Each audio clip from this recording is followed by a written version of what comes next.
Saudaraku, libur panjang pekan ini menyaksikan gelombang wisatawan membanjiri sejumlah objek wisata favorit di Kabupaten Aceh Tengah. Pantauan Tribun.com pada Minggu 11 Februari 2024 mencatat bahwa ratusan wisatawan memadati destinasi populer di Takengon. Wisatawan asal Sumatera Utara, Ilhami Harahap, sengaja menghabiskan waktu libur panjang bersama keluarga di Aceh Tengah, lantaran udaranya yang sejuk serta banyak pilihan objek wisata. Dirinya mengaku jika Takengon sejak dulu memiliki daya tarik tersendiri bagi wisatawan.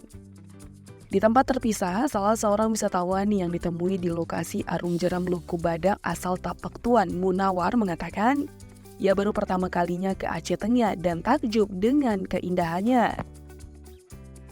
Ia mengaku telah berada di Aceh Tengah dan ia berencana menghabiskan waktu libur pekan ini untuk menikmati segala objek wisata di Takengon.